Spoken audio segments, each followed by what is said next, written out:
আসসালামু আলাইকুম। আমাদের জীবনে যে কোনো কঠিন পরিস্থিতিতে দিশেহারা না হয়ে আল্লাহ তাআলার পবিত্র কোরআনে আমাদের কি চমৎকার সমাধান দিয়েছেন তা কি আপনারা জানেন? আজ আমরা পবিত্র কোরআনে অত্যন্ত মহিমান্বিত একটি আয়াত সূরা আল ফাতিহার ৫ নম্বর আয়াতের তিলাওয়াত ও অনুবাদ এবং সহজ তাফসীর নিয়ে বিস্তারিত আলোচনা করব। কথা না বাড়িয়ে চলুন মূল আলোচনা যাওয়া যাক। إياك نعبد وإياك نستعين আমরা শুধু তোমারই ইবাদত করি, শুধু তোমারই সাহায্য প্রার্থনা করি। পবিত্র কোরআনে এই ছোট্ট আয়াতটির মধ্যে একজন মুমিনের পুরো জীবনের মূল দর্শন লুকিয়ে রয়েছে। আয়াতের প্রথম অংশ বলা হয়েছে, আমরা কেবল তোমারই ইবাদত করি। এর অর্থ হলো একজন খাঁটি মুসলমান তার সেজদা, তার প্রার্থনা এবং তার যাবতীয় ইবাদত একমাত্র আল্লাহর জন্যই নিবেদন করবে। কোনো মানুষ, কোনো মাজার বা কোন দুনিয়ার অন্য কোনো ক্ষমতার সামনে সে কখনো মাথা নত করবে না।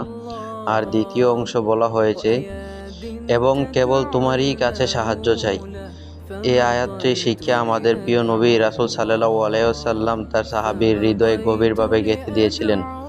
একবার আল্লাহর রাসূল সাল্লাল্লাহু আলাইহি সাল্লাম তরুণ সাহাবী হযরত আব্দুল ইবনে আব্বাস রাদিয়াল্লাহু সাল্লামকে একটি ঐতিহাসিক উপদেশ দিয়ে বলেছিলেন, হে বৎস, যখন তুমি কিছু চাইবে তখন একমাত্র আল্লাহর কাছে চাইবে, আর যখন তোমার কোনো সাহায্যের প্রয়োজন হবে তখন একমাত্র আল্লাহর কাছে সাহায্য প্রার্থনা করবে।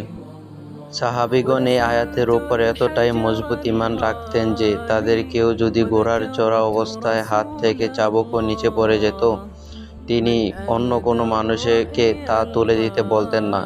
নিজে ঘোড়া থেকে নেমে চাবুকটি তুলে নিতেন, যাতে সামান্য বিষয়েও আল্লাহ ছাড়া অন্য কোনো মানুষের মুখোমুখি হতে না হয়।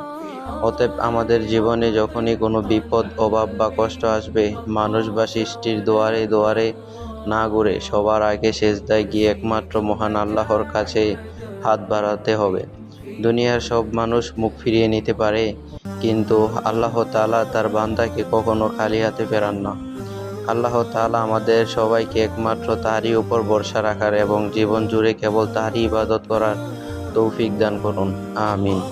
প্রিয় দর্শক, ভিডিওটি আপনার ভালো লাগলে একটি লাইক দিন এবং প্রিয়জনদের সাথে শেয়ার করে নেকি অর্জন করুন।